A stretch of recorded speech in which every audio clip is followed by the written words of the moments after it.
here we are, the smuggler's moon. It's the gaping maw of Nar Shadda, swallowing all the cargo and spaceport thugs the galaxy has to offer. Mandalorians, mercenaries, war veterans, and pilots from the Mandalorian Wars and the Jedi Civil War ended up on Nar Shadda, from all sides of the conflict. When the last war ended, there was no place left for them to go. Nar Shadda's a rough place and easy to get lost in. Or for someone to get lost. If we wanted to keep out of sight from the Sith for a while, you couldn't pick a better spot.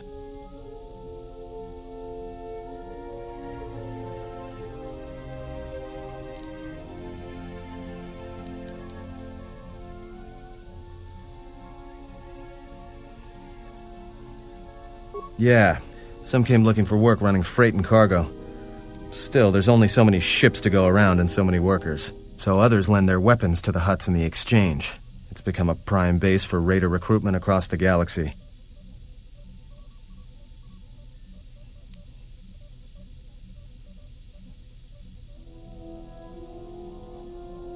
It won't be easy. There's so much traffic on Nar Shadda, finding anyone on the moon's surface is going to be hard. We're going to touch down in the refugee sector. There's a lot more traffic there, and it's harder for people to spot you coming in, or find you once you arrive.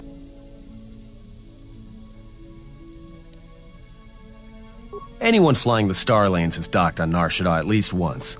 I wouldn't want to live there, and I doubt anyone does by choice.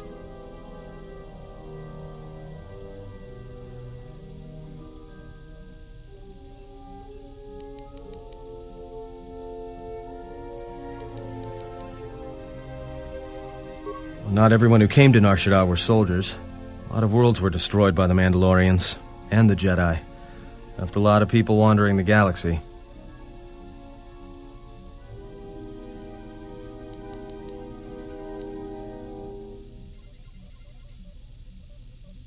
I've plotted a course for the refugee sector, and we should touch down within the hour.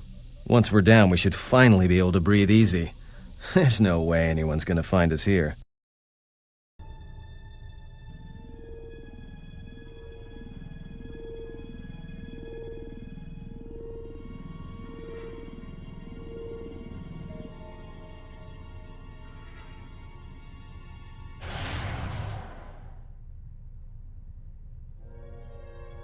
Perhaps you have heard that the Jedi comes to Nar Shadda. While she walks upon the smuggler's moon, she is not to be harmed. Observe her, track her, but do not eclipse her movements, or I shall eclipse yours.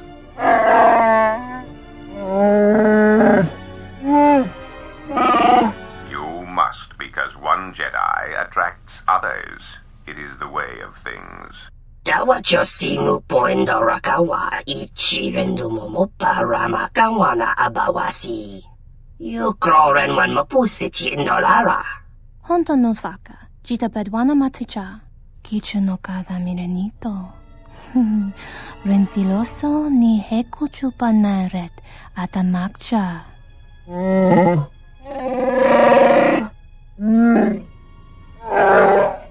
Taranamo sibu indasarans, Kreia sunkun ratungala, chawi mo jubu inkosoracha. Bo mababe wanto susintu mukarata. Tu es rectonatada ber mabar chokto. Torenibu inturata sisi meborokra.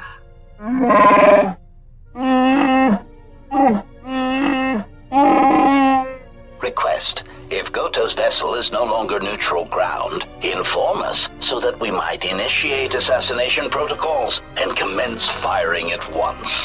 Kavadumpe masuraku popayi botenya tachimurota kamsa. Javaskobo sabjob. Rigiso karvenokso. Mochitosa sagrindeyo. Kichu no kada mirenito. Renfiloso ni heku chupanaret atamakcha. Tahupo boteño go jucho picha, gwem taba ni sochu, norotoga proto lalashishi, jubadosa jibacha, ratakmansan, tokosha na chitolo. Observation. Jedi follow the self-destructive path of pacifism and tolerance. They will not attack first. Doveri nincha, yonona shitasa chuch. Doveri nincha, yonona shitasa chuch. Goli rosodish. Ranta kras mobas.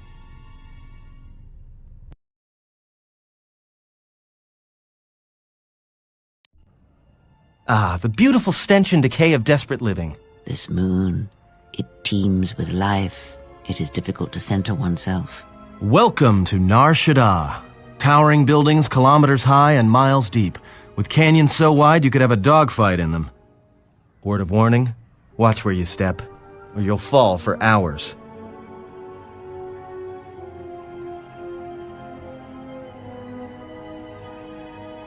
Sure, most of the landing pads around here are unclaimed, or should be. They're pretty badly maintained, so they're not safe to land on. Well, I mean, not this one. But they all have the reputation, so we should be all right. I think.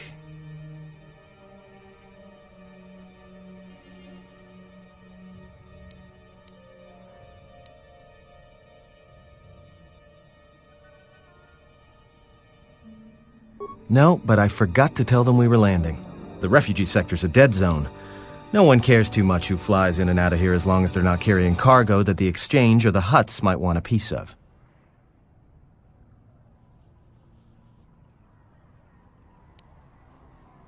Maybe a little, but landing here means we didn't have to transmit our ID signature. You know what trouble that always brings. In fact, while we're here, we should get those signatures changed. Wouldn't make us such a target when we enter a new system.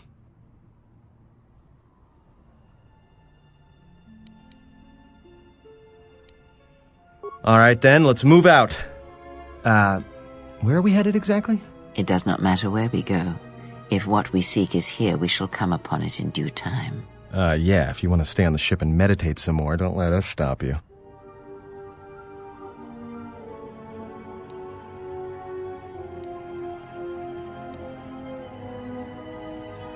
Finding a Jedi, or anyone else touched by the Force here, will be difficult.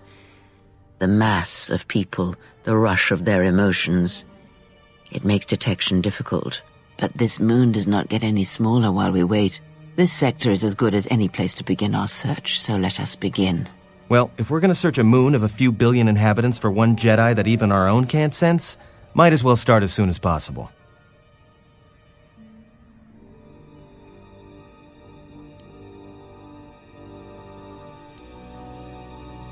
Well, that means finding either a bounty hunter, a ranking member of the Exchange, or someone willing to talk, none of which are too appealing. Bounty hunters in the Exchange are going to want to shoot you, and someone who is willing to talk to anyone, which means trouble. The bounty is a waste of our efforts. All that matters is the Jedi. The intentions of the thugs of this moon are of no consequence. It's up to you. There's bound to be someone in the sector willing to spill their guts for a credit or two.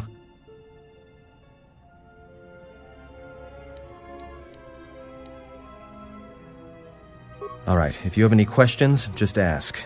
We should be able to leave the ship here as long as we want. No one supervises these landing pads anymore. You there!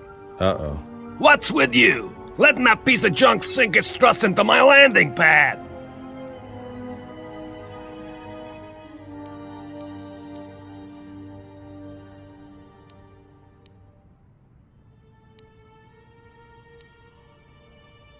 The problem is, you are on my landing pad. I got another ship coming in, and unless you want that piece of junk's hull crushed flat, you better move it. Got it?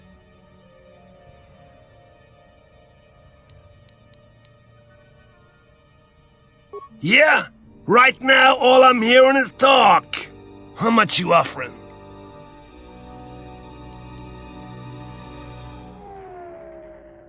Done! Pleasure doing business with you. I got some visitors booked for your space, but I'm sure the two of you can work it out when they arrive.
My lightsaber. You've destroyed it. I yield, Master. It is as I heard through the Force. My life for yours.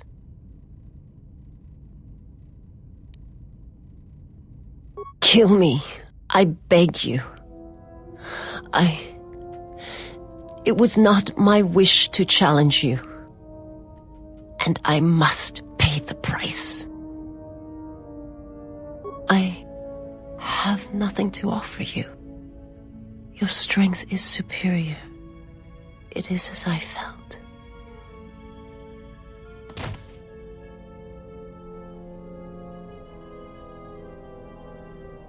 Now I've seen everything. This woman, she's a Miraluka. I didn't think any were left in this part of the galaxy.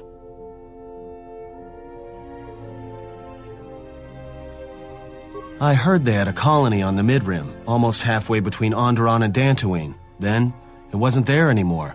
The whole planet was wiped out. Nothing left alive. No one knows why.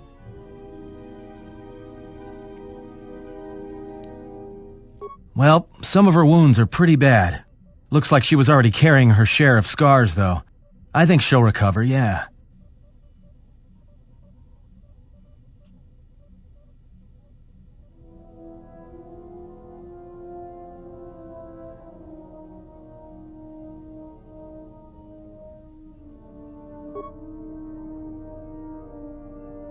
She is a threat to us.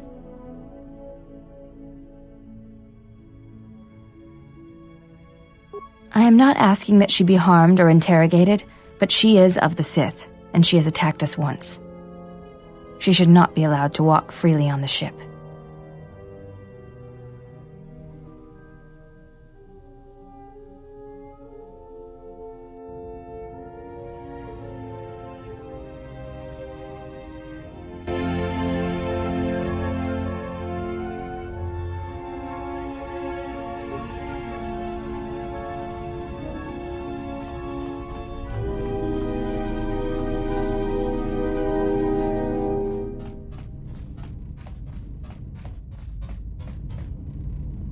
My life for yours.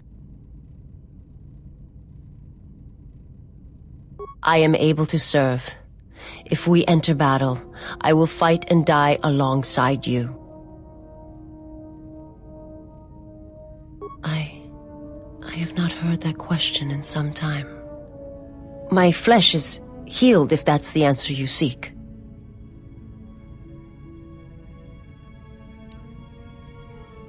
The scars are many and the causes equally so. It is of no importance. I serve my master. I am an emissary, a scout. My master was aware of a disturbance in the Force, but was unaware of its nature, of you. The disturbance is not something one feels from a living thing. There is little my master does not know, and that you eluded his sight for so long is significant, but I do not know why.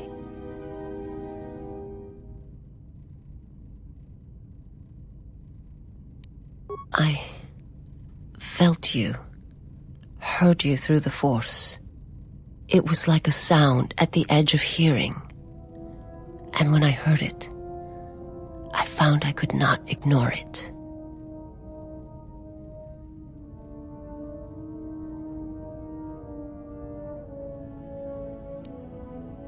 I will answer what I can, but my answers may prove useless to you.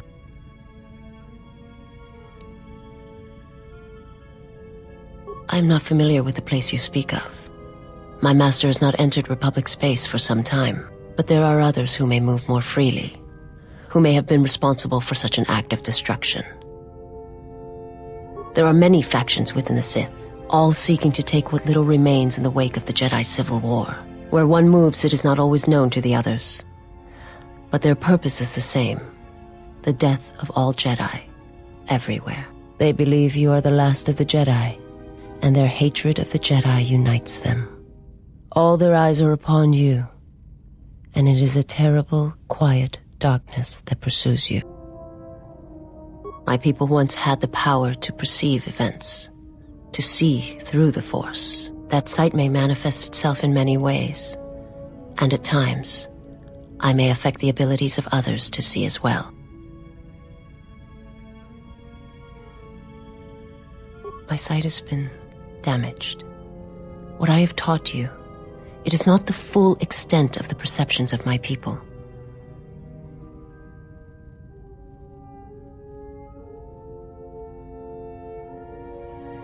My master, he has crippled me. I have seen the galaxy as it truly is, and it has left its mark. It is not something I can explain, for the words are difficult. I only ask that you understand. Forgive me, but before you go, I must ask. Why do you do this? Why do you seek to help me? Teach me?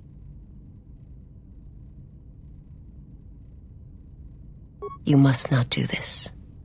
I cannot allow you to weaken yourself for me.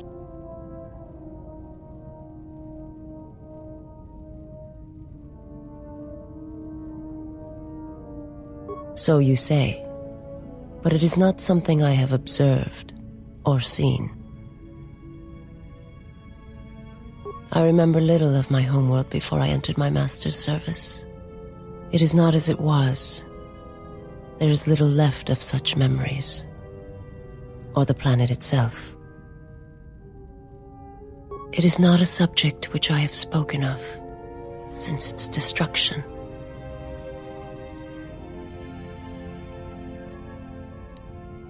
I've heard tales of Malachor. It is said that many of my people felt the end of the Mandalorian Wars from across the galaxy. But do not mistake me. I did not mean to draw comparisons between KotOR and Malachor. My homeworld still exists. It is intact.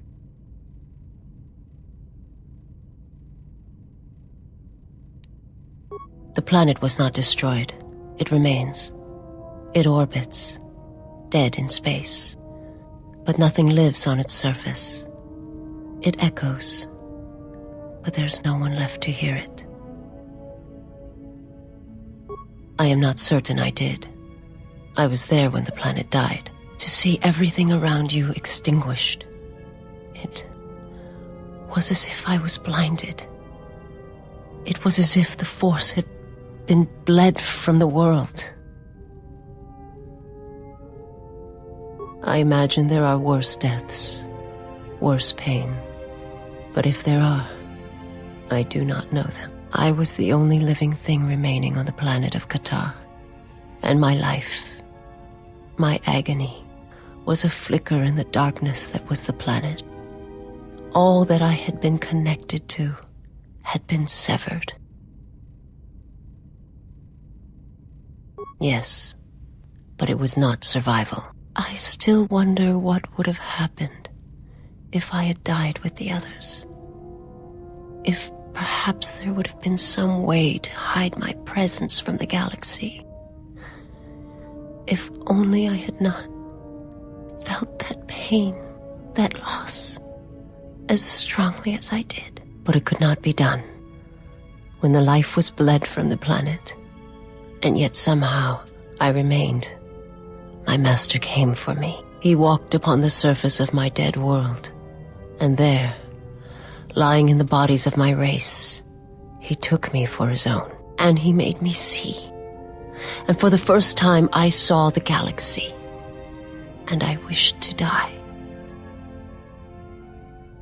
To this galaxy, my world, absent the currents and spectrums of the Force, was nothing but crude matter, rock, flesh, emptiness. He showed the flickering of life on other planets.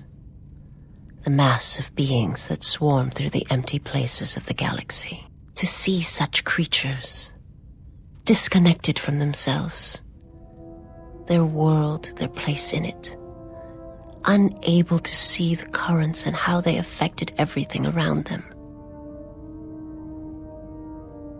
He showed me to make me believe in his cause. He convinced me the galaxy, all life, must die.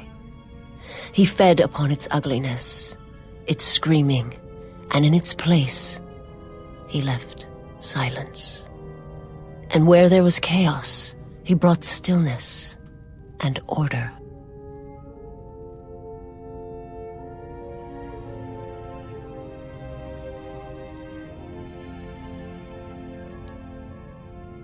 It was not a thing done with machines or weapons. The Force is far more terrible, and it touches more lives than any machine can hope to slay. For everyone that feels the Force, strongly, deeply, each one feels and perceives it in their own way. You have strengths, whether you know it or not, and my master has his. His power is great, and it comes from hunger. He is a wound in the Force, more presence than flesh. And in his wake, life dies, sacrificing itself to his hunger. And those who feel the Force strongly are beacons to his hunger. My people, my planet, would have been attacked in time. It was inevitable. Yet we could do nothing about it. The Jedi, the last council of the Jedi, came to our world to meet in secret. They hoped that perhaps among our people, they could achieve the clarity to see what was striking them from the darkness of the galaxy. They succeeded, but only in bringing him from the outer regions. And KotOR, with my kind, with the Jedi upon its surface, could no longer be ignored. And my people died, and the Jedi died. And there was no one left, only me.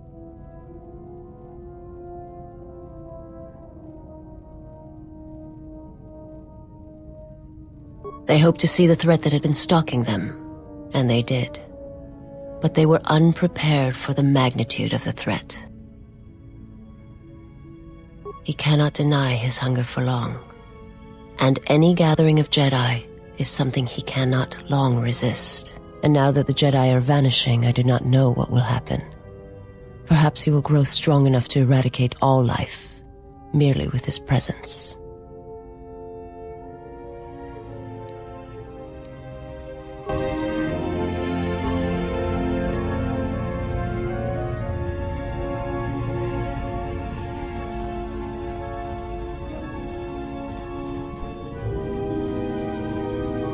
I didn't want to talk about the war, but can I ask you something?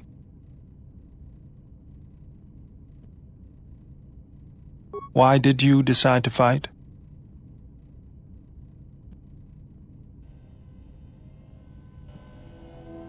I felt the same way. I remembered when word of the Mandalorian attacks arrived on Iridonia.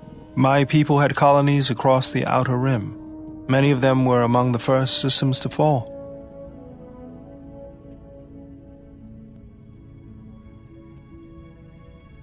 I did not join because I wanted to protect, though.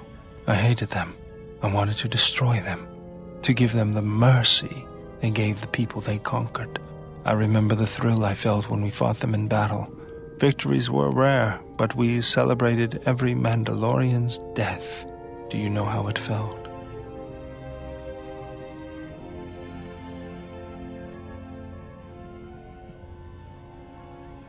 I couldn't do that. It was almost as though the battle took control of me, drove me forward. It's always on my mind now. That loss of control blinded me, turned me into a weapon. I just needed to get that off my chest. I got tired of it, kept dropping my hydro spanner, figured I'd get a new one.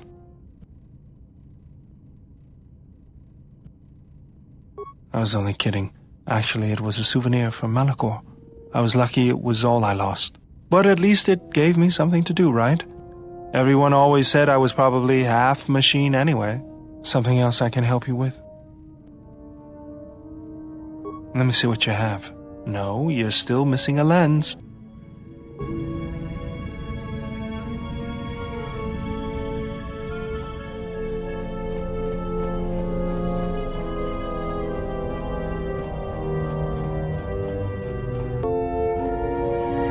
You have befriended the seer.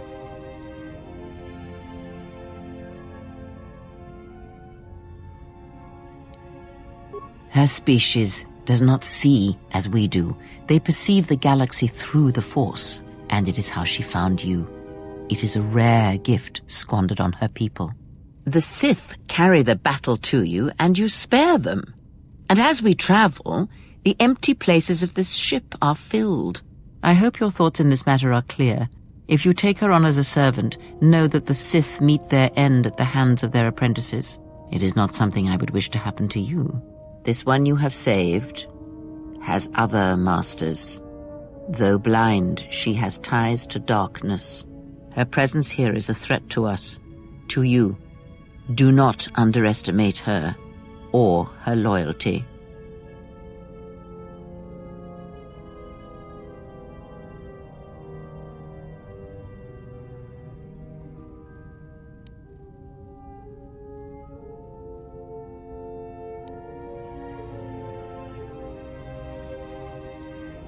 Perhaps. I am not convinced. Did he? And what do you make of that? The Mandalorians were right to respect you on the field of battle. The Jedi are gone, vanished. Now, an entire planet of Force sensitives wiped clean of life. And now this slice of the galaxy is blind. It is no coincidence. The two events are tied.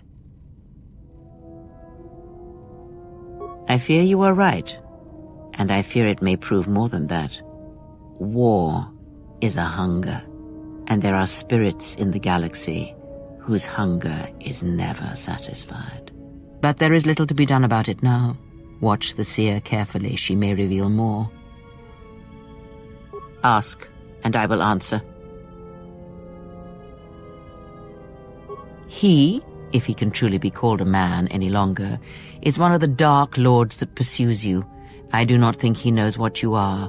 Not yet. He spared the Miraluka, and that may have been the last shred of feeling that exists within him. Keep his slave close to you. I suspect there was a reason he spared her, and perhaps a reason that she survived when the rest of her people and the Jedi did not.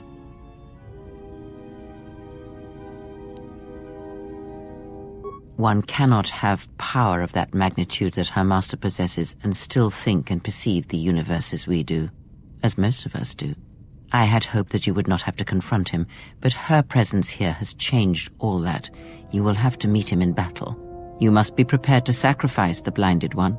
Perhaps her death will buy you the time you need to deal with her master.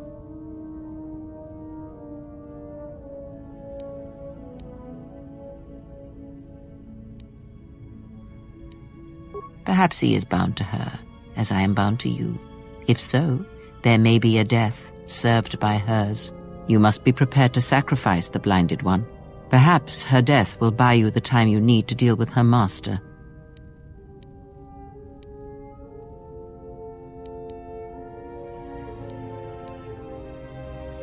It is a technique that is almost as old as the Sith themselves.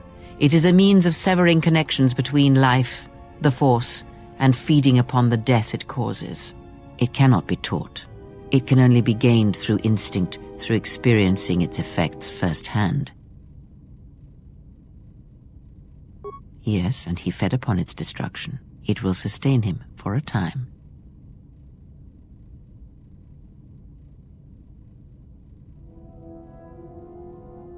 Power? Do you think so? You would be wrong.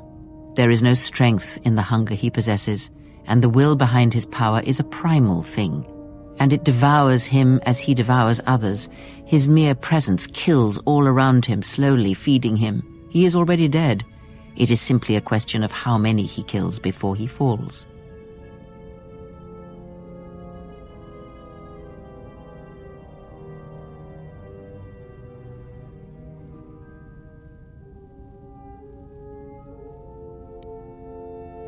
Nothing is impossible with the Force.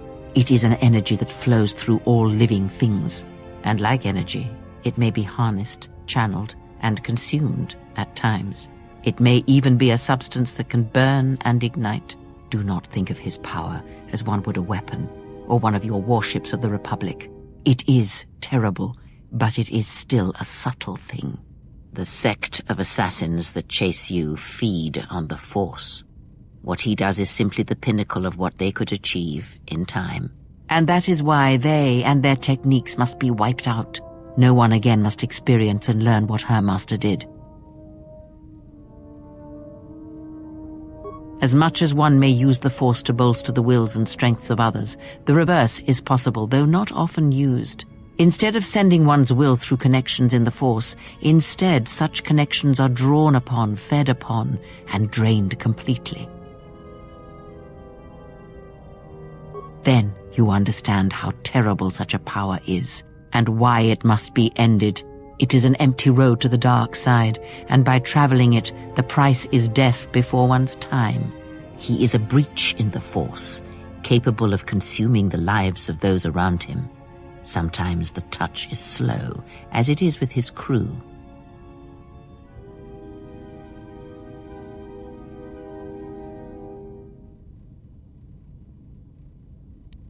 It is not something he can direct or focus, much like hunger itself. He is more of a hole in the Force than a living thing. Force sensitives and worlds rich in the Force draw him. The Miraluka world was one such place. That is why where the Jedi gather, Jedi will die. He will feel it, unless they mask their presence. But KotOR called out as a beacon to him, and he could not resist it. And he cares nothing for the Sith, or its teachings, or the Jedi. And when the Jedi are dead, he will feed on the galaxy, the Republic, and eventually consume the Sith as well. There is no future in the empty galaxy he sees, and that is why he must be stopped. The breach must be sealed before his power grows beyond what even we can hope to stop. Very well. What is it that drives you? She did nothing to your eyes that was not already there. She has forced this upon you, but such crude methods are the markings of the Sith. Close your eyes. Feel this ship around you. Listen to my words. Hear the sound of the handmaidens training in the cargo hold, her hands cutting the air. The welding of the droid as it goes about its work.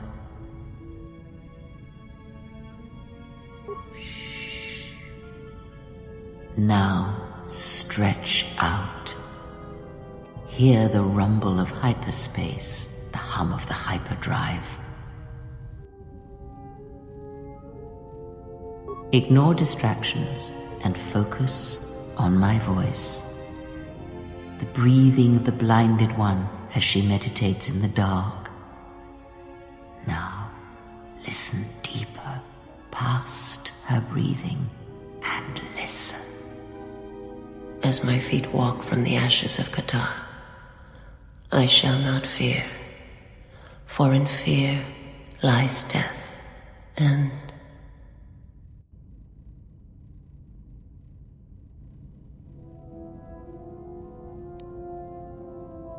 you are strong indeed. What you heard were surface thoughts only, but it is something that masters have trained for years and never learned.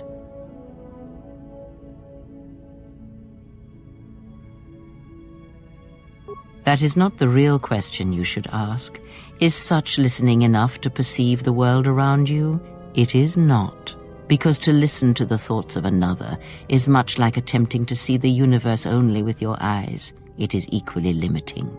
Now leave me be. I must rest.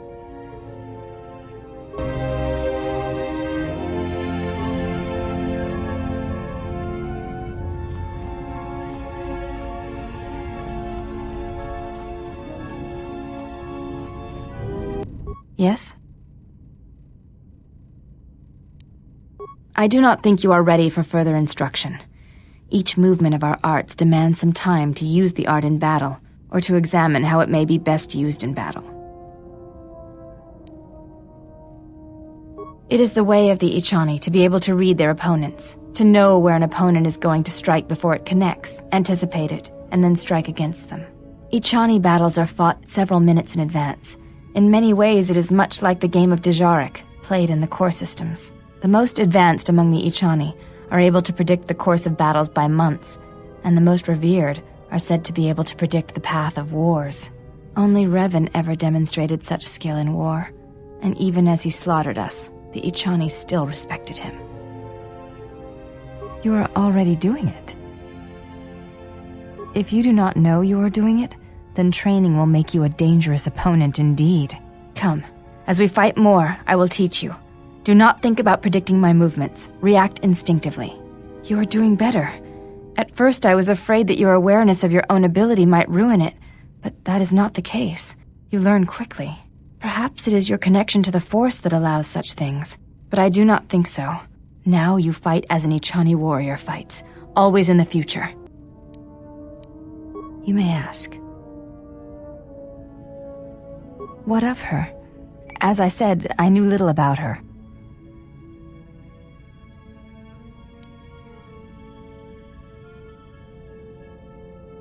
This is already known to me. Why are you telling me this?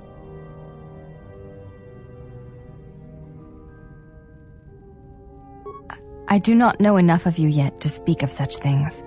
I do not know your stance, your heart. Perhaps if we were to train together in battle, my thoughts on this would be clearer, but not now.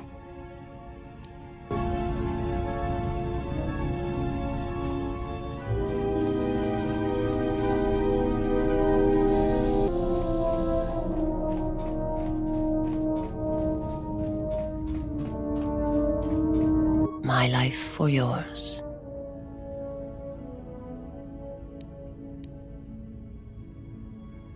I am prepared for whatever you wish to teach me. I understand now. My master, when he showed me my world, showed it to me as it is. It hurt. And since that moment, it has been difficult to perceive the Force as I once did. But after traveling with you, I feel that perhaps there was a gift in it, hidden beneath the pain.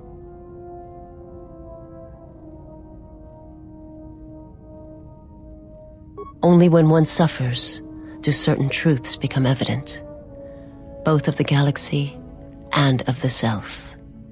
And I feel you are an example of this.